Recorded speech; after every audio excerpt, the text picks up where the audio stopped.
Good afternoon, ladies and gentlemen. It's a pleasure again to host this Future Talk event, and would like to just thank you for taking the time to attend this Future Talk. Today, we're going to be talking about how we need to improve the way that we teach in the classroom so that we can build the skills and competencies of our young people.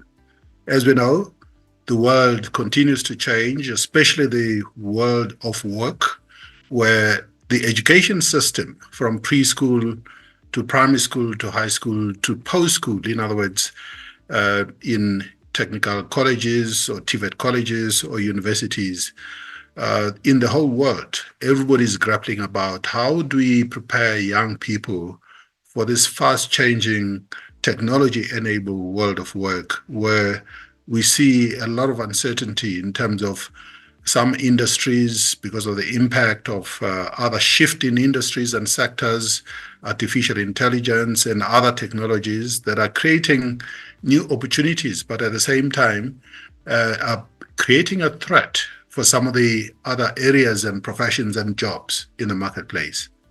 So it is in this regard that the way that learning and teaching takes place in the classroom has to change. And obviously that means that we need to revisit what pedagogy is about. We need to revisit how we teach, how we empower teachers to be able to impart those skills and competencies of young people, whilst they at the same time they're imparting knowledge, but also they're encouraging young people to learn themselves. They understand the science of learning.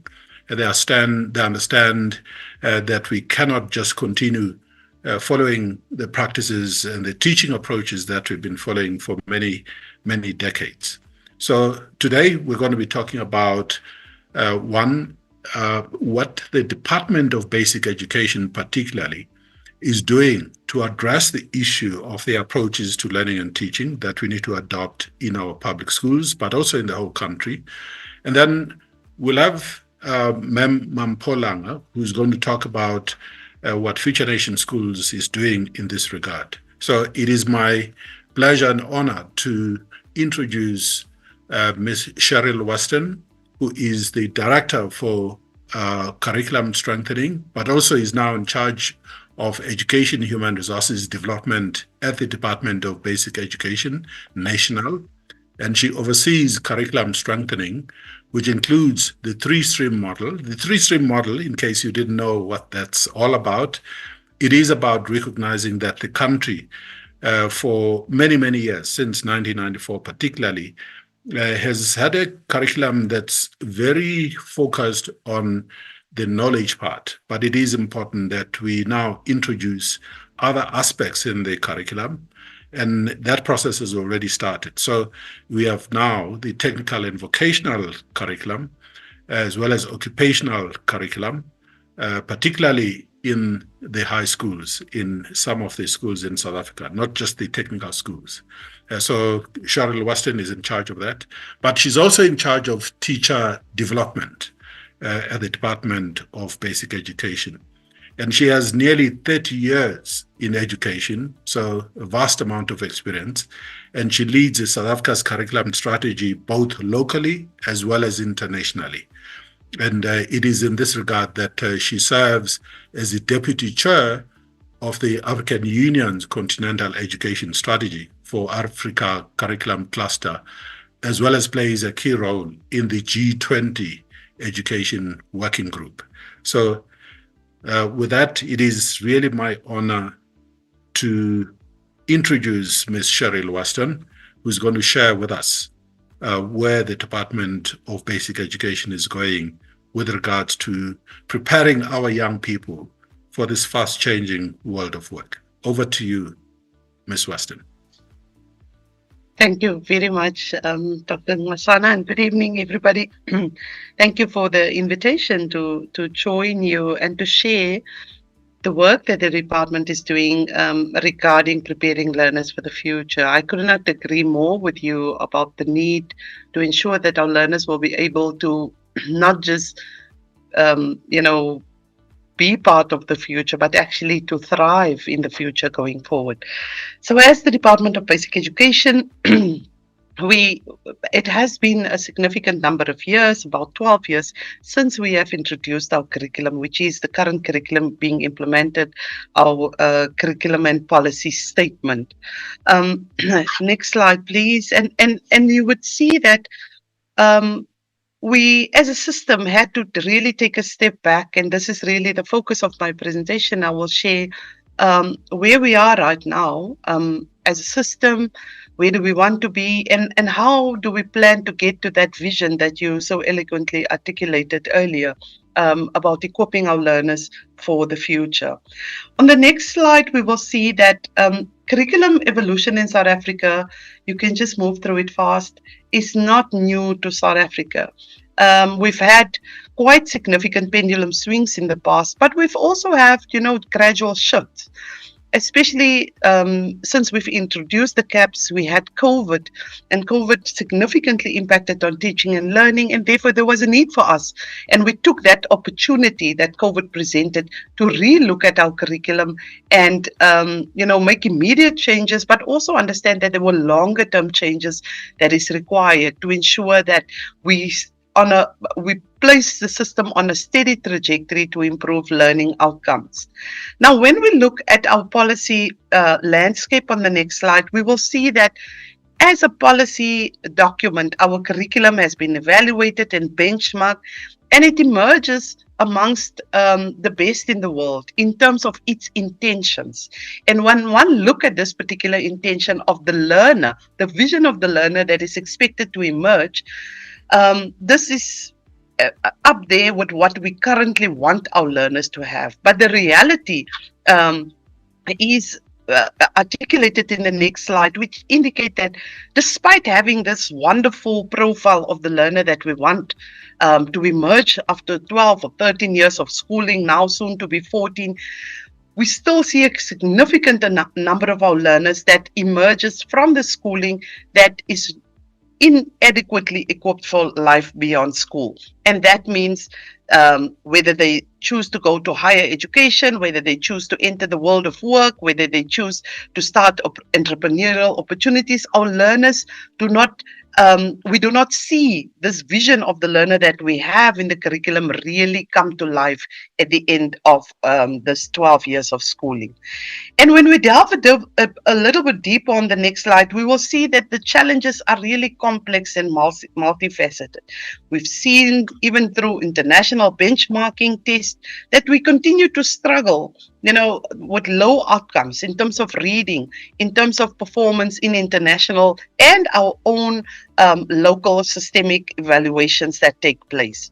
And therefore, curriculum strengthening, understanding that there's no one area that will fix everything, but we rather take a very holistic and a systemic approach in looking across the system. And we've identified these 5 areas, which we refer to as the 5 levers, namely our curriculum policy, our assessment practices, our teacher development practices, LTSM, and then the learning environment, because all of these areas have challenges that results in our learning vision, or the vision of the learner not being realized. So curriculum strengthening, as you will see on the next slide, aims to equip all our learners, and that's the important part. We are not saying that there's none of our learners that emerge from the system that's adequately prepared, but this is intentional to ensure that all learners, irrespective of where they are, where they go to school, are equipped with the necessary competencies and skills for the future, to ensure that whichever direction they choose to go after schooling, be it into the world of work, higher education, or any other post-schooling opportunities, our learners are ready and equipped, especially in this fast-changing world that we're currently facing. So in terms of curriculum strengthening, on the next slide, outlines the objectives that we want to achieve. And that is to ensure that we enhance the relevance of our knowledge. As I've mentioned earlier, it has been 12 years since we have relooked at our curriculum in depth.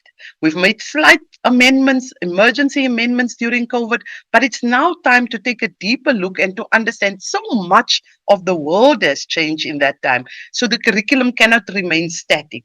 And by its very nature, it's a very dynamic process, and it requires regular update.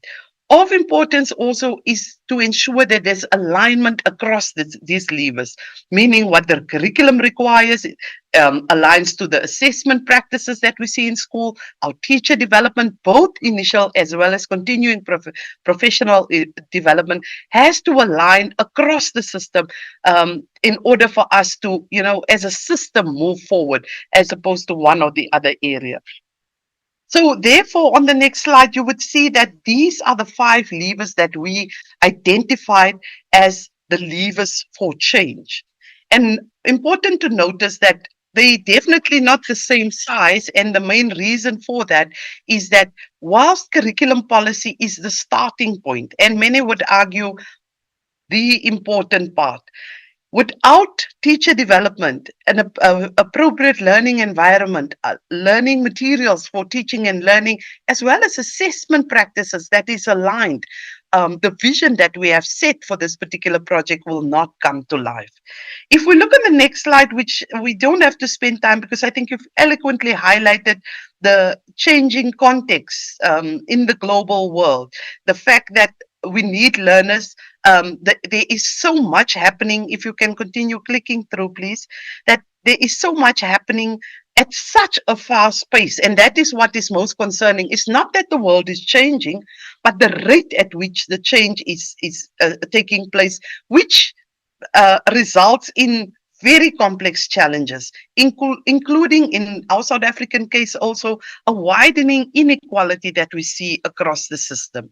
So therefore, on the next slide, education needs to play a role to ensure that our learners are prepared to navigate this complex space. They are able to fulfill their own potential and dreams as they move forward. They are able to display and use the critical skills or competencies that they would need to be successful. The question that emerges most often on the next slide is, are we then adopting a competency-based curriculum? And we will clearly see we are not moving towards a competency-based curriculum. That would be an entire reform of the system. Rather, we are remaining with the subject-based curriculum, but we want to deliberately strengthen the 21st century skills within our curriculum. As I've mentioned and showed in the earlier slides, many of the skills are already in the curriculum, but they are not realized through the current teaching and learning practices that we have adopted in our school. Therefore, the scope of curriculum strengthening, as outlined in the next slide, will indicate that we want to focus on strengthening the competencies in the curriculum. We want to ensure that we reinforce cross-cutting priorities as well as modernized knowledge. Now, the modernizing has 2 parts to it. It's important to understand there is an aspect of content modernization in our existing subjects, but there's also subject modernization. As you've mentioned earlier, especially with regard to the 3-stream model, it requires adjustment of the system in order to realize the 3-stream model. So the shift that we are proposing, as it's explained on the next slide, is that we want to our current emphasis is largely on knowledge, and we know that knowledge is not enough for the future. We need to develop a holistic learner, and together using knowledge as still as a vehicle, knowledge is not left behind, but to build particular character and attitudes in our learners, to build particular skills, and as well as embed values in how our learners live as future citizens of the world. That brought us to a big question in the process, and that is, what skills do we as South Africa need to focus on? What is important? Because if you look at any document regarding 21st century skills, you would find a whole host of skills. And in order for us to focus on what is important, we started then this process. And this process outlined on the next slide indicates that we've reviewed global competency framework. We included research from our science of learning. we did primary research in South African schools, but also we had a fair amount of technical inputs, both from local and international aspects, with regards to our 21st century skills that we want to develop within our learners. And then locally, we've had consultations, and this includes with learners, with teachers, with education officials, with policymakers across the system, right from the national department down to school level. And this then, and through a series of subject expert working groups, we have now emerged with what we refer to as the basic education competency framework, as it's outlined in the next slide. I'll quickly just take you through the framework in a very, very quick manner, but to say that this framework is developed and it's localized in South Africa, but it is placed within the regional as well as continental or global frameworks. Underpinning our framework is really values that will ensure that our learners, that we as South Africans deem to be important. And we've got three key domains of the framework. One relating to knowledge, as I've mentioned earlier. We also have the second one relating to the skills, and these include your foundational as well as your digital foundational skills such as numeracy and literacy, as well as your digital skills. And then, of course, we get our communication, collaboration, critical thinking, etc., as part of the skills that we want to develop within our learners. And then all of that, our third domain looks into character and attitudes. How do we develop this learner that will be able to prosper in the future? And it is surrounded by our cross-cutting, what we refer to as cross-cutting priorities. And you would see, if you take a look at the cross-cutting priorities, please continue. Then the cross-cutting, we've identified three cross-cutting priorities. One of them is education for sustainable development. We have our second priority that relates to indigenous knowledge systems, particularly important for us in South Africa as well as Africa. And then, of course, our sustainable livelihoods, which deals with two strands of sustainable livelihoods, in particular entrepreneurship as well as career, your more traditional career education. And this framework, on the next slide, we show that this framework is meant to anchor. It's meant as an anchor for all the work we have to do, in whether it relates to the curriculum or the teacher development or assessment, it's LTSM, etc. This will ensure that we remain aligned, whether and this is the reason why we develop the framework, that it becomes the sort of foundation that really just guides the work that we need to do, and which would eventually permeate the entire sector. Now, at the back end of the framework, this is just for interest, that the framework back end has a matrix, which we also refer to as our developmental pathways. And what we've done there is actually to take each of these skills, break them down into their sub-competencies that make up, for example, critical skills. And we've worked with renowned scholars and research agencies in this space to develop the pathways, indicating what are the elements that makes up a particular competency and skill. This is not meant, this is sitting at the back end of the framework, and it's particularly there so that we can be able to determine what are the pathways. For example, what does critical thinking look like in foundation phase? How does it look different in intermediate phase, in ECD, in senior phase, in FET? And this developmental pathways will allow us, in particular, when it comes to textbook development, when it comes to question papers, etc., or assessment, or the teacher guides that we develop, it will allow us and a teacher to be able to actually view the demonstrable behaviors of a learner that is displaying the relevant critical thinking. Because what often happens in such instances is that rather than developing the skills, because it's quite new to some teachers, it actually delves down into just learning about or learning what critical thinking is. as opposed to understanding and displaying and mastering critical thinking appropriate to the developmental level. Now, the next couple of slides, which we don't have to spend much time on, but it's merely for information, we know that now that we have the framework, there's implications for the curriculum, for the assessment practices, and on the next slide, we will see for teacher development, and we are beginning to tease out what that looks like. What does the changes look like? And I'll focus on the next slide, just zoom in a little bit into the teacher development shift. And we call it a shift deliberately because it's not meant to be a pendulum swing. That's on the next slide. You will see that there's a shift in pedagogies that we are proposing, and the shift is really from passive learning to more active learning pedagogies. And there's a whole range of them. And project-based learning, of course, is one of the active learning pedagogies and approaches that could be used by teachers in classroom. So we are defining at this moment what that would look like and what that would entail in order to determine what the bridge is that we need to build between what is currently pertaining in our classrooms or the majority of our classrooms and what is it that we would like to see in the future.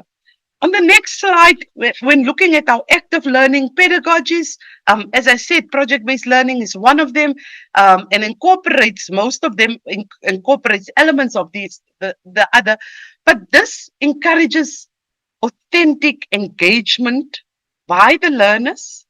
It will shift us as a system because largely the current system that we have is very much examination driven, and it will shift us into a more authentic,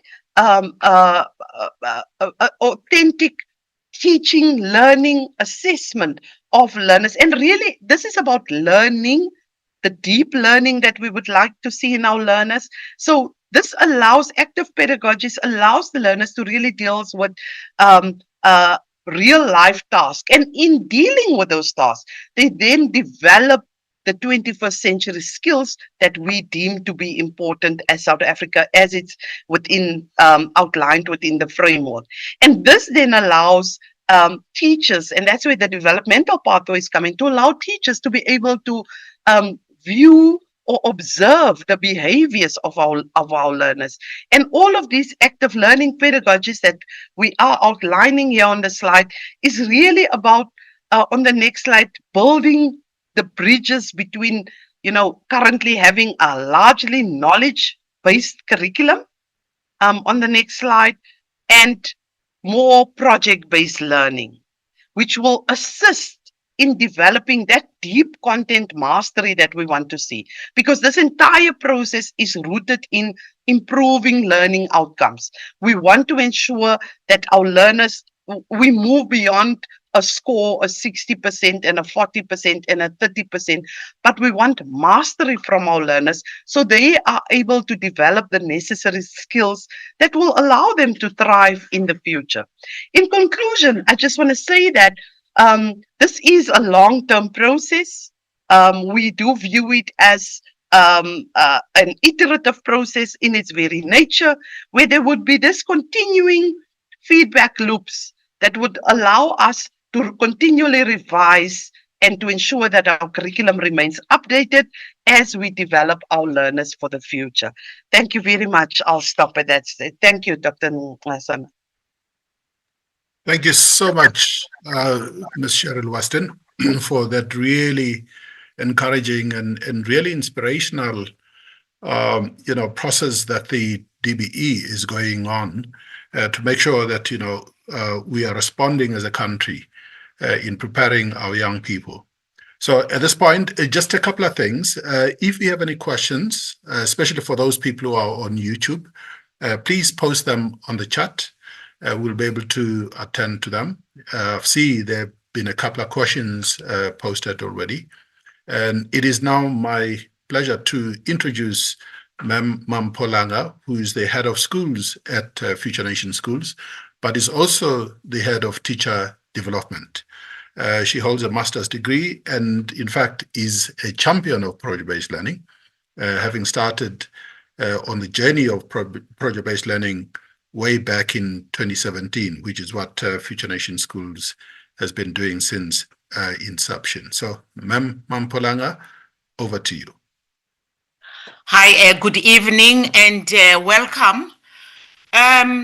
We are quite aware that there's absolutely no way we could proceed without changing how we do things. The world is changing rapidly. Our students are extremely different from what we were and how we were taught.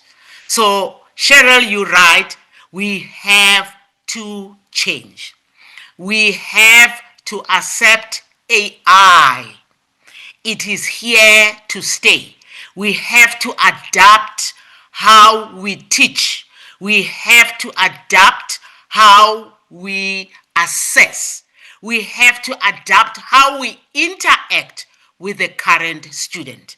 I am going to take you briefly through project-based learning, and that's what we are doing at Future Nation School.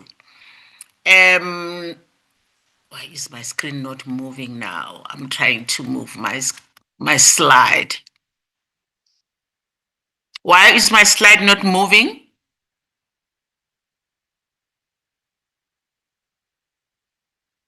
PowerPoint, I'm on my PowerPoint, is opened already. Okay, there we go. Yeah. Why is there an urgent need to change how we teach?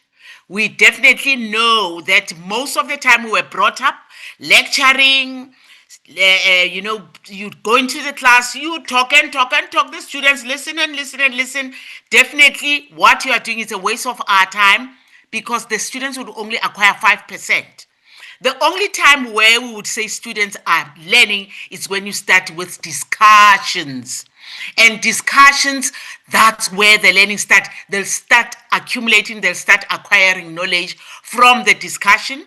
Practice by doing whatever you give them. If it is meaningful and it can be applied to their real life, they would learn more.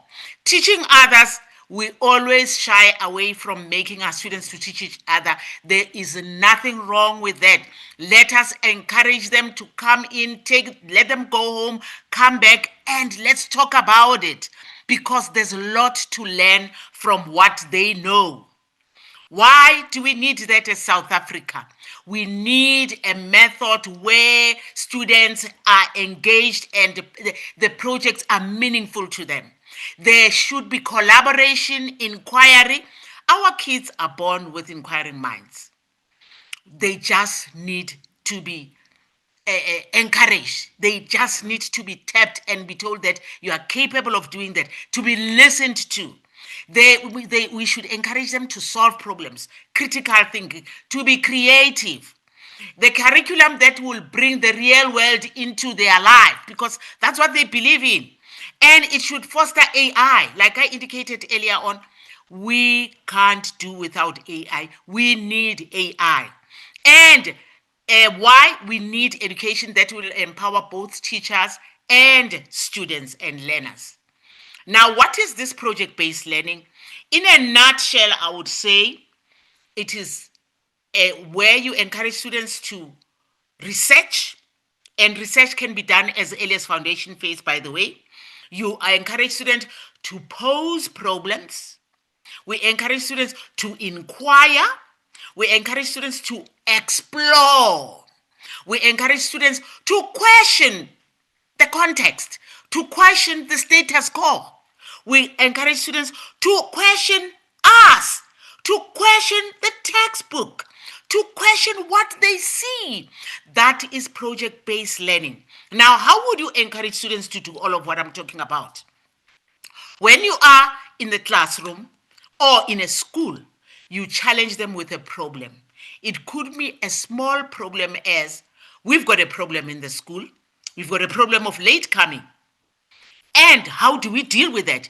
You are giving the students that problem. It is a problem when you have to go to the gate and make them to come early. They should be the ones who should start solving that problem. And when you give them as a challenging problem, it means you are encouraging them to start thinking differently. But you will lead them. You will tell them, okay, in maths, we collect data. Why don't we stand at the gate and try to collect how many students come late? How many students, what mode of transport are they using? What's their distance from school to home? What makes them to come late? You collect that data, and that's mathematics. Life orientation will start looking into what makes people to procrastinate. That is why they come late. They look at time management skill. Now they are bringing in all the subjects. Now we can also move on to say, in languages, we start writing a report about that late coming if we are doing a research. So the languages would come in. So you also include a lot of subjects. And there are those who will say, let us look at the seasonal late coming. Is it more in winter, more in summer? What causes that? Is it the temperatures or is it people? So it means in this case, students are using the knowledge they have acquired in the classroom to solve their daily problems. It should not be seen as something that can be done in isolation. They should see what they learn as a way of solving problems. Now, in the next slide, in the elements of project-based learning, sustained inquiry, it means we should make them to want to know more. They should start inquiring, how do we solve this? I've got a problem. And the problems we give them should be authentic. Like the very same late coming, it is a problem that we talk about almost daily. It is authentic. We should allow them to have a voice and choice. They could say we can solve the problem by, I remember there were those who said maybe we should start indicating to them, have an alarm that would wake up everyone at a certain time. But that is their thinking. That's their thinking at that level. It doesn't matter. Let's look into it. Let them bring it into the classroom and say, would it work? How do you think it would work? And every time, whenever we do project-based learning, we want them to reflect. Reflection is very important, and we need also critique, feedback. That's how we improve our thinking. And all the feedback and the reflection comes from the very same students. The more they're able to give feedback, it is the more they are also benefiting from that. And we don't give projects and we allow them to exhibit them.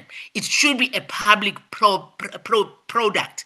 We can allow them to debate it. It can be in form of a seminar. We can call educators. We can call parents. They love when you give them an opportunity to indicate that they are capable of solving problems using the knowledge they've acquired in the classroom in all the subjects, not as a project where you'll find that it's an LO project. Nothing has been considered in other subjects. So it means integration of subject, very, very key, so that students know that life does not work in silos. Whatever information you've acquired can be put in order to solve a problem. Now, I've got an example of this is more your high school. How can we use hairdressing skills to design or market or run a mini salon? Why I chose that one? Because I'm quite aware that we are in a situation where the market cannot absorb our student. And we now start thinking in an entrepreneurial mindset. That is why I thought of the salon. And most people can say, anyone can open a salon. It's an easy thing to do. But if you have the knowledge, mathematics, you'll know about profit and loss. It's not about people paying and then you go home, no books or no records have been taken there. Even just to measure the hair length. Right now, we are using the American measurements where they will say it's a 12 inch, it's a 10 inch. It's time we use our metrics where we say it is a 12 centimeter, it is a 50 centimeter. Very, very key. The natural science can help you to know the kind of chemicals that you put on people's hair. You can even talk about the skin. Now people are coming on with serums and other things. That's the knowledge that we need our students to have. You can use arts and culture that you learn from the classroom to design and make your salon look appetizing. That is why some salons in the township are different from some of the salons where people want professional job and they're prepared to pay for it. Life orientation teach them, healthy habits. You, as also an owner of a hairdresser or a salon, you should be able to be confident to your people and say, what about eating more protein? for your hair? What about that? So that's knowledge that you've learned from life orientation. Profit and loss, I've talking about it in EMS also. Pricing. How do you pricing? How much do you use for your for buying whatever? Technology, we could talk about marketing and designing. I didn't indicate the languages there. There is no way we could have subject integration in project-based learning without our languages. We need the languages in order to navigate all of that. So these are just simple examples of what schools can do. In the next slide, I indicate what are the benefits. Once students start using project-based learning, they start engaging, they are motivated, and they know what I've learned in natural science can be applied in real life. What I've learned in maths, it's meaningful to me. And they're able to engage, they're able also to inquire. And it encourages communication skills. Even the most shy child, even the child who did not excel in certain subjects, once they own a project, once they know that they are solving a project, they start working in teams. By the way, life is about collaboration. No one lives. We are social beings. We need each other for us to succeed. Critical thinking and problem solving starts in the classroom. We cannot talk about problem solving and critical thinking if we don't pose problems to students. We need to pose practical problems to students. It makes them to think. Even those who think cannot do it, they'll start being actively involved. And it gives them a deep mastery of the content. They will never forget about the content that they've used in order to solve a problem because they were actively involved. We did not tell them how to do it. And what I like the most about project-based learning is that the inclusivity and equity part of it, students who we feel are lagging behind, you'll find that it closes the gap because they feel they are part of the team. They feel they are part of the community. They feel they managed to solve. They managed to come up with a solution. They managed to work together. So that helps them with the project-based learning. I've indicated a few examples of what the current, some of the schools are doing on energy transitions. I think we are interacting with about 7 schools, the SOA schools, and they're busy now coming up with the solutions to renewable energy. It is very exciting. Some of them are thinking of about how they could do water wastage, how can they manage that, how can they talk to the community. Some of them have even written to the city council. What can we do to help? They've invited people. There are those who are even focusing on electricity. How can we find an alternative to electricity rather than using solar? Are there other alternatives? And they were raising questions like, if solar is a solution, what happens to the panels? With time, the panels is going to be an issue for us to dispose them. And how are we going to ensure that we renew? How are we going to recycle them? So those are questions that students are coming up with. So that makes them to think. It's not about just the now that we've got solar panels that we use. Are these, the issue of solar panels, sustainable? How are we going to dispose that? That's the thinking that we're getting from the grade 8s and 9s that we are working with. You know, at primary school, we are working with those who are coming in with the recycling of material, where they would come up with glass, how they can use glass, how can they use plastic, and they use it to build beautiful things that can be used for decorative purposes. Some of them are coming up with how can we green our schools. They would always remind you, why are we switching on the heaters? Because it's warm today. And that's also just primary school. future careers. We've got the grade 4s who are busy looking into future careers. They invited their parents to tell us more about future careers. And as they were doing that, it makes them to start thinking differently. It makes them to start looking things differently in a different perspective. How can I use the subjects that I am learning now for me to be in engineering, for me to be and in engineering, they're not only thinking about the current, they're thinking about an engineer who will come up with a robot that can do blah, blah, blah. And that is only at primary school. So things like how can we design a new tuck shop? How can we make our tuck shop better? How can we make sure that our playground looks better? And all of those were done by only mere primary school students. So in a nutshell, what we're trying to say is that project-based learning will be able to come up with the skills that we need for the future. And the knowledge, definitely we need. There's no way we could do without the knowledge. We need the knowledge. AI. How will they use AI to solve the problems? And I've seen, Cheryl was mentioning character. By working in collaboration with other people, by understanding your context, changes your character and your attitude towards life, your attitude towards the environment, your attitude towards your peers, your attitude towards the community. And that's what we need. So project-based learning, because it exposes them to real life situation, it does changes their attitude and their character and improves their skills. So thank you so much. If there are any questions. Thank you. Yeah, thank you so much, Ma'am Mlanga. We have quite a few questions. Can you, Ma'am Mlanga, just starting with you, talk about how do you've mentioned projects and subject integration, but there is curriculum, there are annual teaching plans.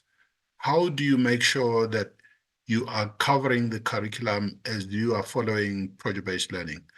How do you actually practically do that? And then there are quite a lot of questions around assessments, and I'm going to direct some of them to Ms. Weston. But let's just start with the examples that you've indicated for primary school and high school. How do you integrate what you indicated to the actual curriculum? Let's just take the CAPS curriculum and how it's structured. Yeah, we are quite aware that we have what you call the ATPs every year. So when you design a problem or you come up with a challenging question for the grade, and it could be for the term, it could be for the year, you consider what you're supposed to be teaching for that term. I'll just give an example with mathematics because I'm a maths person. In maths, we always do number system. In the number system, we do your ratios, we do what numbers are that. And most people might say, damn, numbers, what would you need that for? Your number systems, things like your ratio. If you are solving problems that need ratio like your scale in a map, it could be a ratio of medication, it could be a ratio of watering a garden, it could be a ratio of the space that you need to improve. That's when you would say, maths, I think when you teach ratio, I will need the students to do that. So it goes with planning way ahead of time. So it means every subject, they will flesh out what they're intending to do for the term. And then from that, we're able to integrate whatever knowledge we need to solve that problem. And it is possible. Why do I say it is possible? You don't have to dwell on the project. If for maths, you'll be looking at the ratio. Once you've stopped teaching the ratio, you will hand it over to the geography person and say, can you give me the map that you said I should help you? I'll do the scale for you. And once I've taught it, it's over to you. So that way, it means you don't have to wait up until the project ends for you not to proceed to the next chapter or to the next section. So it means it should be an ongoing communication and ongoing integration. In some cases, it can be also team teaching where you say, you know what? I think we can do this as a team because there is a common concept that we can share in that. So that way, you don't have a problem with I won't be able to finish the curriculum. I won't be able to do the work if I focus on the project. By the way, project-based learning is not about teaching the project until it ends. It is a process. It is ongoing up until the end. And the assessment is ongoing. Once I've done the ratio and I've assessed them in ratio, we move on. The next subject takes over just like that. So it goes with real proper planning, and it will be a success, and it saves time. Right. I don't know if you have answered the question. Thank you, Ma'am Langa. Ms. Weston, a question here on, you mentioned the pillars, that are part and parcel of curriculum strengthening, that include teacher development, the curriculum itself, the fact that, the current CAPS curriculum needs to be updated because, we're still working on the CAPS curriculum of 2012, or, there have been a few updates here and there. So, and you mentioned also, learning and teaching support material and assessment. Just thoughts in terms of how you also mentioned the phasing. So the question is, how is this going to be done across the different pillars that you indicated? How is the phasing going to be done? Is it going to be, how the provinces or the schools or the districts going to be selected? Thank you very much for that question. When it comes to phasing in the process in itself, and looking, maybe I should start with the 5 levers. That once you have a curriculum developed, curriculum includes teaching, learning, and assessment. So you've covered 3 areas there. But LTSM is and I think more than previously ever imagined, we realized the importance of quality learning, teaching support material in the classrooms that would allow teachers to be able to realize the curriculum. So when it comes to phasing in, what we do as a system is at the very basic level, we use foundation phase, for example, as a starting point. And that includes your ECD, because ECD is now also part of or the pre-primary sector. So we phase in a phased approach. So entire phase is phased in at one particular point, and you then start building up through the system. And that allows us, first of all, to learn from the phasing in, any challenges that are experienced. And that allows us, to make corrective actions or to course correct as we implement. But secondly, it doesn't shock the system. For a system as large as ours, if the shock is too big, and it can be we've seen it in the past, even if it's a very small, that we consider to be a small change, the actual impact of this on the entire system can be catastrophic, and it has been catastrophic sometimes. And therefore, it's important to we are fortunate that we have a very stable system. To keep that stability, you start in with a particular phase and you move in, year on year, building on. When it comes to, in particular, if you look at countries that have went the full route of competency-based education, which we're not doing, but countries such as Kenya, for example, they do a year-on-year phase-in, because it has the potential to unsettle the entire system all at once, which no one wants. But in our case, because we've built in mechanisms to ensure the stability, for example, we do not foresee but extreme changes in the curriculum, because we want our teachers to still be familiar or have some familiarity with the curriculum, and avoid this pendulum swing of putting an entire new curriculum in front of a teacher.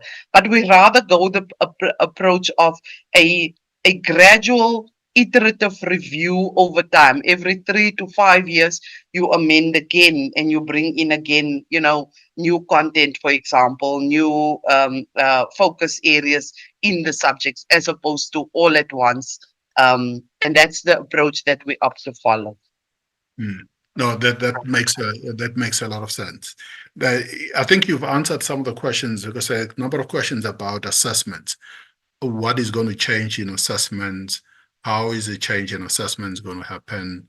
How do you measure the attitude, skills, or competencies? Maybe, I mean, if there are any additional points with regards to assessments, particularly, that you want to make, please do so.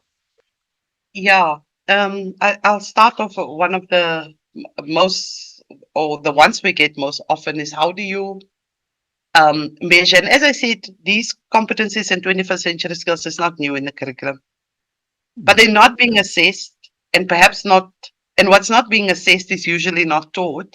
And the reason why they're not being assessed, it's quite difficult. It's not easy, so we go for what is easy to assess, and that is knowledge, and we stay within that realm. So what we want to do through this process is really bring in revised assessment practices. And one of the ways that we are, and we've started already with teacher training, is adopting assessment for learning as one of the pedagogical approaches, which shifts assessment away from just summative assessment, but more formative in the development of the learner in the process. I like what Ms. Langa was saying. It's about the process that's so important as opposed to just the outcome. Currently, we just measure the outcome, and the process of the learner, any development or change that has taken place there, is solely ignored. Now, across the world, AI is being used and there's quite exciting developments in that area around assessing 21st century skills such as critical thinking, etc., through AI. And we've seen quite a number of countries adopting that approach. But at the same time, as I've explained, the developmental pathways gives a teacher a sense.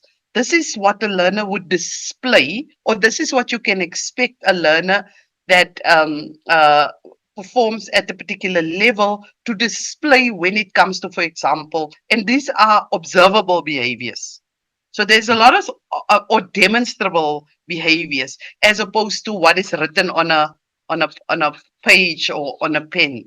And we have also had some good practices that because the GC, for example, and the work that they are doing is exactly that, focusing on looking into how do we assess 21st century skills or competencies.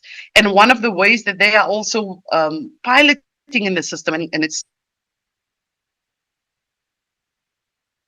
growing, this year they will be at 5,000 schools, is to use the integrated project as an example. Because it's at that level where a learner brings all the knowledge, skills that he or she has acquired through the process together and develop mastery of the skills, as opposed to you being assessed on what is critical thinking. That's not the purpose of it. It's really about how you develop and master and grow in your own level of critical thinking. And that develops self-agency within our learners as well, which is another factor that we want to encourage. Yes. There's a question here about, how, given the fact that we have teachers or people in the system who still remember OBE, how do we make sure that we take the lessons from what happened with OBE as curriculum strengthening is being phased in and introduced? That's an important question, and we have documented as part of this process, really went on a deep dive research to understand the lessons of OBE and learn from it. And one of the lessons, for example, was that teachers were totally overwhelmed with outcomes-based education because it brought in entirely new curriculum, structure, design, features. Teachers had to master also new ways of teaching at the same time. It brought to the fore new assessment, and it was too much all at once. Not that there was anything wrong with all concerns, but that's the lesson that we learn. So what we're doing, for example, in this process is we are keeping the structure and design of the curriculum and assessment policy. That is what the teacher knows. So when a teacher look at the curriculum, the revised curriculum, it will look like we maintain all the key design features of the curriculum. What we will do, for example, is to trim content. One of the conversations was about the overload of contents and the ATP. And if you want to encourage active pedagogies, there has to be white space for teachers to be able to integrate this and to realize it, as opposed to a jam-packed curriculum from A to Z. So we are reducing content, but at the same time, where we bring in new content in the majority of subjects, our research is showing that we only a subject, most subjects, there will be exceptions, but most subjects will, in this first iteration, only amend or bring in 20% new content. And if I say new, it was never part of the curriculum before. That's new. And that is to ensure that 80% of what is there is what the teacher knows and are familiar with. There may be switches, for example, content that's shifted as we work with coherence, progression, articulation, and all that areas from particular grades, but it was part of the original curriculum. In some subjects, it's unavoidable. You're going to have to renew or modernize a lot more. But why we only keeping it at 20%? It's because every 3 years to 5 years, we want to have a review and bring in another 20%, so that you on an ongoing basis review and refine your curriculum to keep it current and relevant. You cannot wait 12 years because by now it almost requires an entire new curriculum from A to Z, and that's not the route we want to go. So we really want to assure teachers that we have learned the lessons from OBE in terms of teacher development. So important. It cannot be a microwave approach, just training teachers for 5 days and there you go. It has to be ongoing, continuing professional development as teachers become familiar with any new curriculum, any new assessment practices, etc. And there's many areas that's slightly ahead. For example, in terms of assessment, the GC is doing some good work there, and we are learning from those pilots what will work within the system. We are currently, for example, doing an assessment load survey, soon to launch within in our schools, to understand the current assessment load that teachers have, first of all against policy, but more importantly, and its impact on teaching and learning time, so that we are able to find the appropriate ratio. Another question here around the communication plan of the department, giving the phasing approach. How is that going to be done, and how is the system going to be informed, inducted, the whole lot, trained, and so on? That's a particular critical area also that we have a particular work stream that's looking into communication, our strategy that we will adopt, and the appropriate communication products, I would say, because it's important that the messaging reaches everybody with the same message. It doesn't move. And we've seen and we've learned with cascading models, what happens when the message reaches the classroom. So, for example, we are adopting, we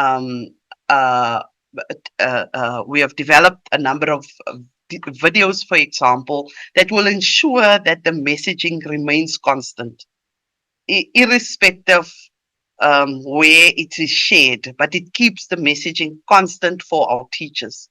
We at the moment finalizing the conceptual documents. And once that is done, we are then in a position to start a communication process. But like I said, we are very, very careful about communication, but we'll definitely use all the necessary, all the, and our communication strategy has, it's almost, not almost, we have a hybrid approach where you would have, your bigger engagements, deeper engagements with teachers, etc. But you would be able to share quick sound bites, quick videos on social media using available DBE communication channels to ensure, even through our teacher unions, is a particular big part of this process, so that we remain as partners in this process aligned, and the communication that we want to share, whether it's through teacher union structures or through official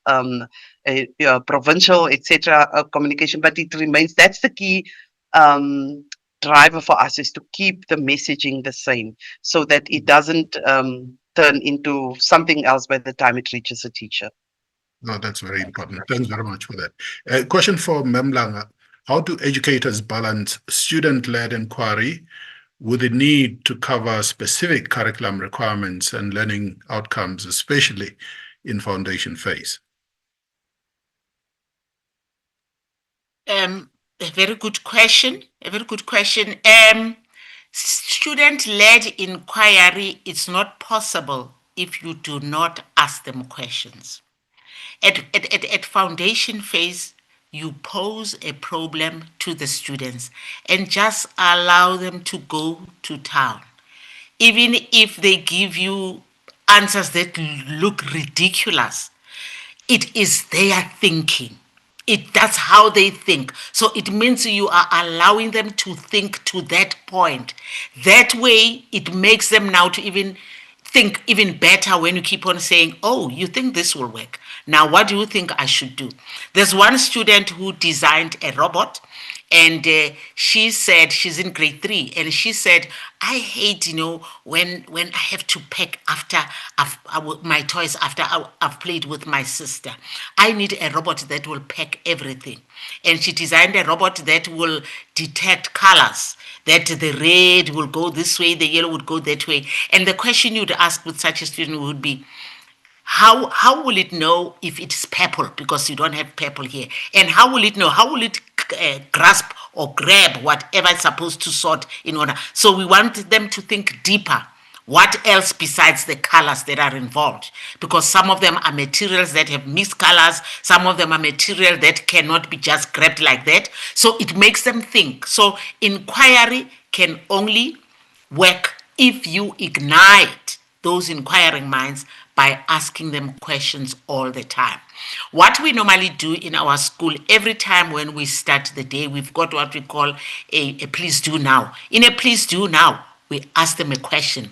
Even if it's something they do not know, we don't assume they don't know. We always assume they know. Even if you just ask them a question, what is a fraction? They've never heard of a fraction. But you'll get some of them who say, it is a 2. It's okay. That's how they think. And then you ask them, why do you think it's a 2? So that way you are encouraging them not to be afraid to make a mistake, not to be afraid to think, be outside the box. I don't know if I've answered that question. Yes, yeah. And then a question around teachers, especially with regards to, you mentioned collaboration amongst teachers. Can you just describe how that happens? You have ATPs, you have, obviously curriculum per term, and topics and themes to be covered. That integration slide that you showed, how does it practically work? A project-based learning is not possible when you are to work alone, because you are trying to tell the students that the knowledge that you have acquired is sufficient to solve a problem. We want students who will think beyond maths. We want students who will think beyond science. We want students who will think beyond LO. So it means we need to work as a team. That is why it is important to plan as a team. There is no way you could come with a project that has not been communicated with the other teachers. That the planning, the beginning of the year, very, very crucial. You plan for next year that these are the driving questions that we're going to challenge our students with. And these are the subjects that we will need in order to solve that problem. So it is a pre-planned issue. It cannot just be given as a project, go home, go and do it, that's it. No. It should be thoroughly planned, and the planning makes life easily. And we've seen right now with the schools that I was talking about, they are doing a great job. And it comes where? From planning. I think that's very key.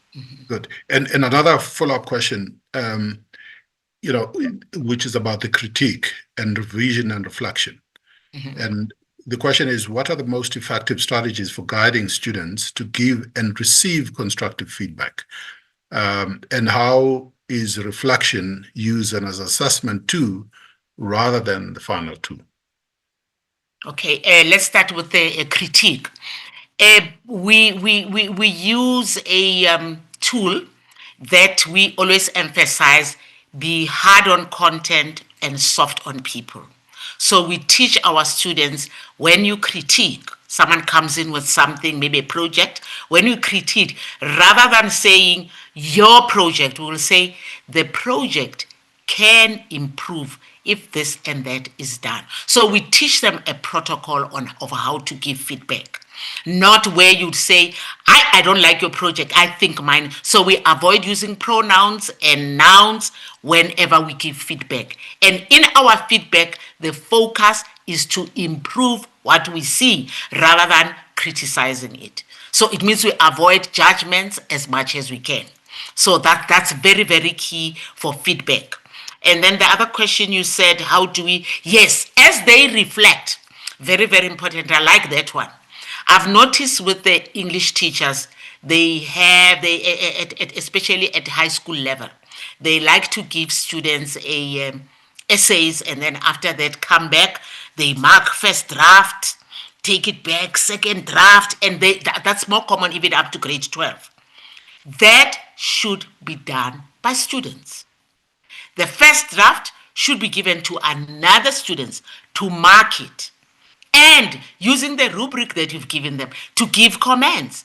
The teacher should be marking the comments of the other student. That way, the more they give feedback is the more there's this self-learning. Because the more you try to find the mistake of what the other student is doing is the more you learn yourself. Very, very important that we teach our students to reflect, but we can do that if we allow them identifying errors, we allow them to mark the work, then you mark, they are marking. That way, reflection becomes outstanding. And there's a lot of learning that comes with that. Yeah. Just a follow-on question from there, a question that says, you've spoken about subject integration and the fact that you can't just plan alone, but can you do a PBL, inquiry-based learning, within just one subject?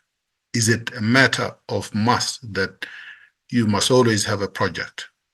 How do you teach every day? Yes, it's not possible. I'll always give an example with mathematics. I have to teach quadratic equations. There is no way I could say I'm waiting to do a project. So quadratic equations have to be taught.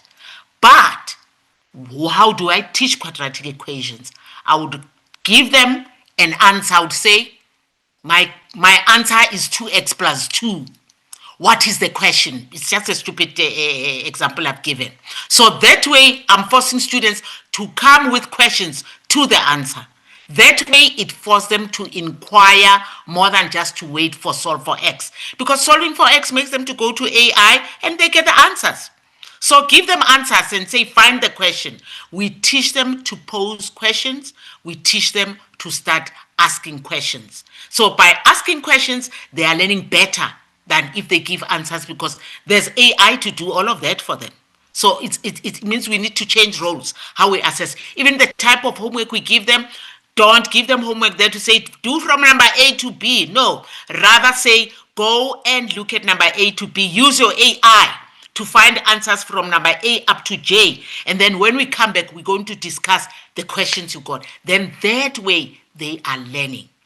Unlike if they go to AI, homework done, finished. Then that way, there's no learning taking place. Yeah. So in other words, with PBL, yes, we have projects, but going back to the point that Ms. Weston, one of the slides that she presented, you have elements of inquiry-based learning, you have elements of self-directed learning, you have elements, so that many different elements that are more student-centered. In other words, that's the point that we're making. So even if you're teaching alone as a teacher, the way you teach, even without a project, every day, when you come into the classroom, you've got to approach your teaching, differently. Another question which is here, how do you do this? How do you do inquiry-based learning, project-based learning, self-directed learning in overcrowded classrooms? Actually, it works even better in overcrowded classrooms because you are not the sole provider of knowledge. In overcrowded classrooms, it won't work because you are the one talking, you are the one they are listening to. Then we have a problem. But if you allow your class to be a little bit noisy, I know some people say it's chaotic, to be a little a controlled chaos, then that way there will be learning take place because you are giving every student an opportunity to talk by asking them questions. Like the example I've given you, go to AI, get the answers from AI, question A, B, C, D. Then when we come back, let's talk about it. And your culprits who definitely would not talk. Give them an opportunity. How did you solve this problem? Why do you think AI got that problem? That way they get used to the idea that I will not write anything I do not understand. Everything, even if I copy it from my friend, I should be able to explain it to others. In the slide that I've showed, when we give students an opportunity to teach each other, 95% of the knowledge will be retained. Very, very important that we do exactly that. So it means if it's a controlled chaos, there will be a lot of learning that will take place. That what you're saying suggests that your classroom management approaches and tactics have to change because you can't, normally, in overcrowded classrooms, you come in and teach us lecture, and obviously there are many, you could have 55. I mean, we work in schools where there are 70, learners in a class. So you've got to adopt different tactics for classroom management is a point that we're making. And sometimes it means breaking the class into groups to discuss an issue or to investigate an issue, to inquire on a particular issue and to report back, as opposed to you just stand in front of the class and lecture. Mm-hmm. Yeah. Yes, true. It is true. Yeah. So another question, when does DBE intend to phase PBL? Well, you've answered that question. But the other part of that question is around change management. Ms. Weston, just comment about, you spoke about communication quite extensively, but just change management broadly, just your thoughts on that? No, thank you very much for that. With a project as big as this and the scale and scope of the project, nothing can be left to chance.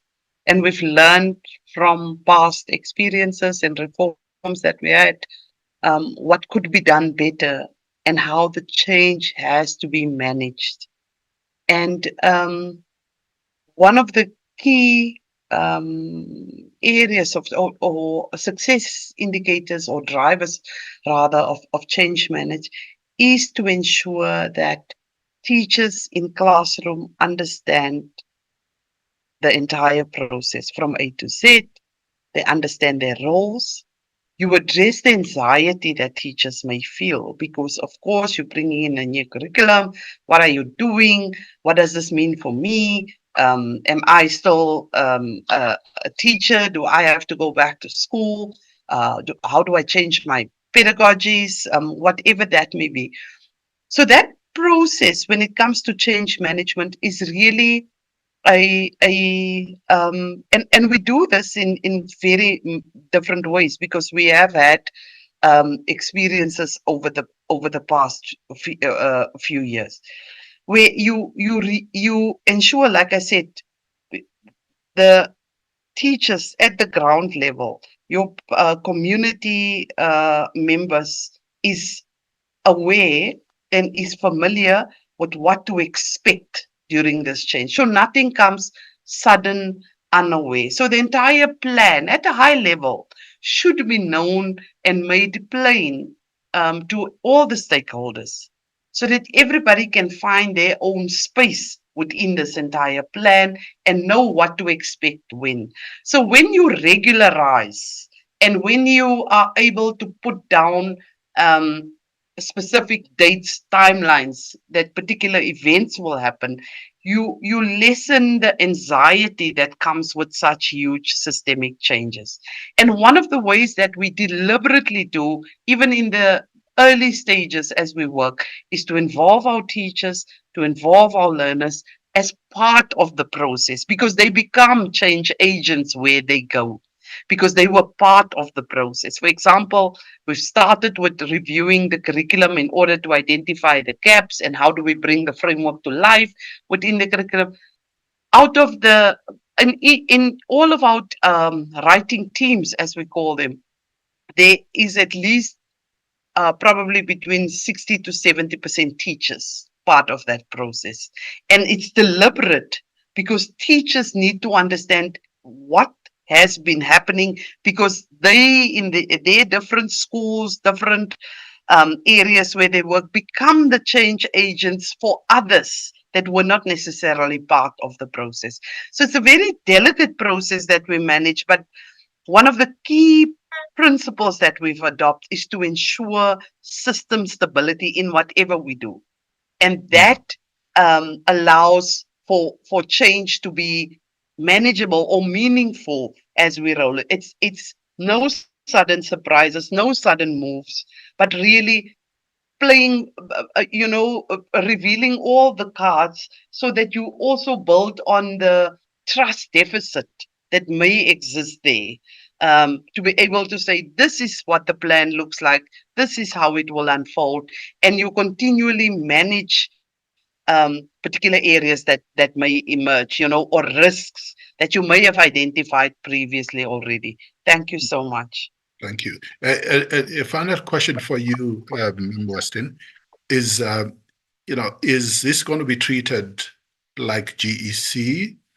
Will work schedule, in brackets ATP, still to be followed separately from PBL, or is it going to be integrated? The idea is really to integrate, and not to, and this is why curriculum strengthening is so important. There's a lot of good or pockets of excellence within the system. But how do we bring that together coherently, so that any teacher is able to follow it, as opposed to, some teachers being involved in it, or some people, teachers, knowing it. So what we want to do, and there's been a big gap in the current curriculum also, is that for every subject, we want to develop pedagogical guidelines for teachers, which at the moment we do not want to prescribe pedagogical guidelines, but we certainly want to provide the necessary guidelines. We want to train teachers on particular approaches that is more preferred, that is actually yielding the necessary results. And with active learning, as I said, in order for teachers to implement those approaches, there needs to be time on the annual teaching plans, because these are quite time sensitive and time. So with the full curriculum, our teachers will not be able to do it, because it's a continual rush. I have to complete the curriculum, I have to complete it, and the learning process get lost in the process. So we are definitely as part of this process, ensuring that we integrate all the best practices. GC is currently still a pilot. So the lessons that we learn from that pilot, we then integrate into the final curriculum that we develop. Yeah, no, thank you. I thought it was the last question. Another one that just popped up. Is there a coordinated approach to the various faculties of education to train students who are going to be young teachers coming into the system for the first time in order for them to champion the merits of curriculum strengthening stroke PBL? It's an interesting question because we have, we have always had a relationship, but it was not as deliberate as it has been, I think, for the last 2 years, where there was a real deliberate effort on our side to work closer with universities or faculties of education that is preparing our new teachers for us to come into the system. And with the G20 that we have just had, provided us an absolute wonderful opportunity to even draw our universities closer, because one of the priorities is around how do we develop educators that are able to deliver and not deliver, but to develop the learners of the future. I think much of our conversations is usually around the learners of the future, and we speak too little about what is the vision for the teacher of the future, and how do we then support the teacher of the future. So through the G20, we were able to work much closer with our universities, and about 3 weeks ago, we had a very successful engagement with all our, I think there were 34, which includes both your private and public universities and providers at UNISA, in order to deliberate and to discuss how do we do this, what do we need from universities, and what do universities need from us. So there is a, like I said, a very definite attempt, but it has been not as good in the past. So we going forward, because in order for us to realize this curriculum, we do need to ensure that our HEIs are able to deliver. A challenge is Mr. Tech, that is quite restrictive, and that holds universities too. But we've also engaged with the Department of Higher Education and the CHE in order to ensure that we fast track the process of the review of Mr. Tech. Mr. Tech hasn't been reviewed in 15 years, and that also brings about other challenges to the process. But we are hopeful that we will fast track the process, because that's what we ultimately want. It's been in review for a number of years now. And unless we review Mr. Tech, which is what drives the framework that universities use, our efforts will largely be sporadic and open to those who would like to adopt it or not. I love the sound of that. Thank you so much. Thank you so much, Ms. Weston. Thank you so much, Memblanga. This has been an amazing session with very, very amazing insights, and particularly the impact that this is going to have on the future of our young people and the future of our children. So I'd like to just thank you for your contribution, for your presentations, for how you've dealt with the questions that have come from, we have a very, very vast audience that was following this session on YouTube. So I'd like to thank you for that. I would love just, as we conclude, share that as Future Nation Schools, we will be hosting an international conference on project-based learning here in Sandton in Johannesburg on the 17th of November. We will share the details of the conference. So people coming from Europe, from India, from China, some from the rest of Africa, especially those that are interested or already implementing project-based learning, to share their experiences. Because as Ma'am Cheryl Weston, said at the beginning, we're not the only country that's grappling with this issue. The whole world is grappling with the issue of how do we build attitudes, skills, and mindsets and competencies of young people for this really volatile and fast-changing world in which we live. So I know we have our head of communications, Karen Jacobson, who's here. I don't know if we're able to share any information both in the YouTube chat or in the for those few people that are in the Zoom link. But we'll definitely do it. Do you want to just respond to that, Karen? Yes, absolutely. Good evening, everyone, and thanks. You're very soft. There we go. Good evening, everyone.